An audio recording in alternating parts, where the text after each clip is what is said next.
back in the beginning of the universe, millions and millions of years ago, at least 150 million years ago, probably more than that.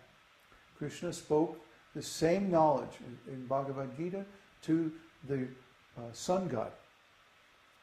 Do we think that this sun is going on without the control of some conscious entity? I mean, you go into a nuclear reactor, and you see there's this control room with all these dials and switches and computers and all this control stuff and readouts and graphs. And, because an atomic reaction is a very complex process and requires control. Otherwise, it'd get out of hand and destroy everything. So do we think the sun, which is an atomic fusion reaction, do we think there's no control room? Do we think there's no intelligent being controlling this huge fusion reaction? That would be nuts to think like that. The scientists think that it's controlled by chance. Okay, so let's go in your laboratory and install a nuclear reactor and control it by chance. You throw some dice and you set the controls according to the dice. Do you agree to that? Oh, no, so we couldn't do that. Okay, well then, the sun isn't controlled by chance either. The sun is controlled by intelligence, just like your atomic reactor. Just like your tokamak fusion reactor has, 100 computers embedded in it, every part. So how do you think that you're going to sustain a reaction like the sun without some intelligent control? So we worship that controller because he is controlling everything as a representative of God. Just like the Guru. Guru is worshipped. We have a ceremony called Vyas Puja. Vyas Puja means we worship the Guru as a representative of God. Not that the Guru is God. No, we don't believe that. Some nonsense people think like that, but we don't think like that. We accept the Guru is of the same quality as God because he's representative of God. Just like an ambassador who comes from a foreign country. We give him the same greeting or the same respect, the same formalities as the king. Even though he's not the king. He's a different person, but still, because he represents the king, he gets the same diplomatic protocol as the king. But similarly, when the Guru comes, the Guru is treated like God. We bow down before the Guru, we offer the Guru so many things, so many services, and like that. Not because the Guru is God, but because the Guru is representative of God. He's giving the same knowledge as God. Similarly, the sun god is also like that. So when we get spiritual initiation, we worship the sun god through the Savitra Gayatri mantra. And this mantra then links us with the energy coming from the sun, which originally comes from Krishna. And then when we leave the body at the time of death, we can travel back along that link and go ultimately to the spiritual world. So that's the meaning. Did we lose our connection? Yeah. Is it back? I have a question. Yes, Sid. So is it because of your connection to the controller that you brought your group down to Chile and backed them up to the base of an active volcano? You planted yourself as close as you possibly could, living in what the Mapuche call Rukapalin. What does that mean? Rukapalin is a guardian that God sent to the planet to watch out for the people and protect them. Really? Yeah. Then the volcano represents that... Yes, it's actually called Rukapalin. Oh. Rukapalin is considered to be the spiritual protector of the people, so that when injustice is being done, Rukapalin will send a natural force, such as a hurricane, or a volcano, an explosion, or a tsunami, or something, to get the attention of the people that are doing the wrong, so that they will begin to treat Mother Earth correctly. So I find it interesting that you backed yourself up. You must have a very powerful relationship with the controller.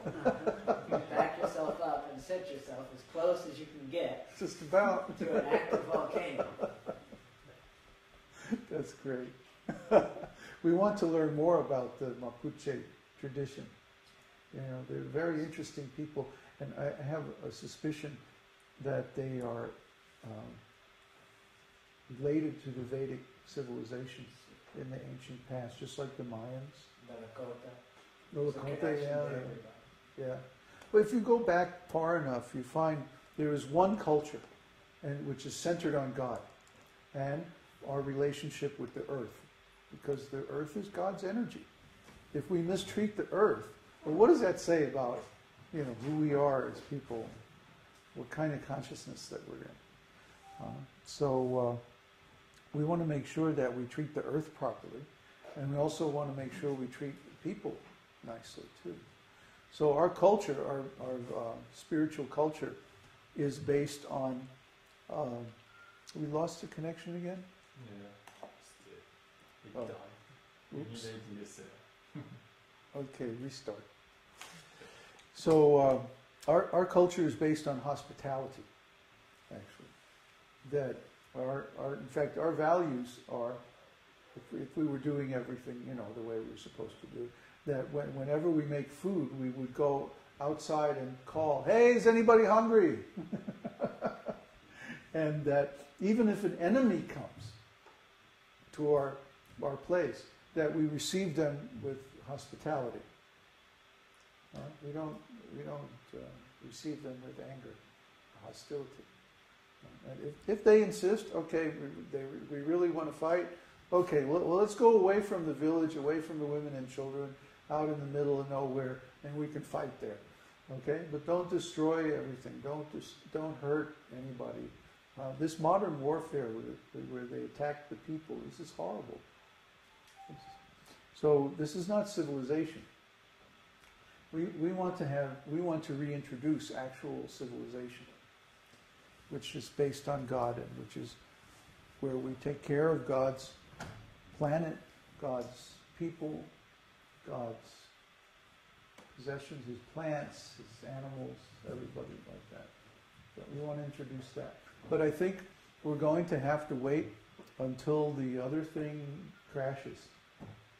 Because people are still thinking, oh, we can follow the system and it'll be okay. They're going to bail the banks out, and then we're going to get the credit back, and everything's going to be okay, just like it was back in the 50s. There's no chance. It's not going to happen. They have finally pushed it too far. So it's in the process now. It's going to take a while. It's not going to happen overnight, but the whole thing is basically finished. Might as well get used to the idea and make other arrangements. So we advise everybody, plant your garden, find yourself a community that you can join, because you're not going to be able to make it on your own. Develop a relationship with the controller. That's the main thing. Then everything else will come. Yeah. So when we have this relationship, the nice thing is we get guidance. Special guidance from within, intuition. Our consciousness is directed in certain ways. So we get knowledge that other people don't have access to.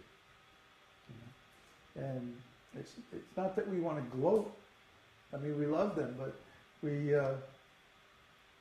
actually know better. And they may have so many things that we don't have, like this great technology and powerful weapons and all this money and all this stuff and everything. But they're not happy. That's why they're so nasty and violent and strange. So we just want to make everybody happy. First, that's why when people come, we offer them food, and we have some classes and stuff like that. We want everybody to get this knowledge and get the advantages and the same benefits that we have. It's not that we're holding it up, keeping it a secret, Well, I know, but you don't. No, we don't like that attitude. It's not. It's a secret in the sense that not everyone can realize But as far as the methods and the knowledge, we try as hard as we can, openly to give it away. It's just that people are so dull, they can get the secret and they don't realize the value. So it's their misfortune, and there's nothing we can do about that. Well, welcome to Chile. Sorry? Welcome to Chile. Oh, thank you. We're glad you're here. Now we've finally been officially welcomed. Really, it's been I a like the while. welcome wagon. I brought you bread and jam. Here. We've been waiting for somebody to welcome us. That'd be official, on the behalf of the official dignitaries of Pukan, I greet you. Well, thank you very much. Are we back online? Yeah, but it's a mess. What happened? We lost everything? The administrator is duplicated.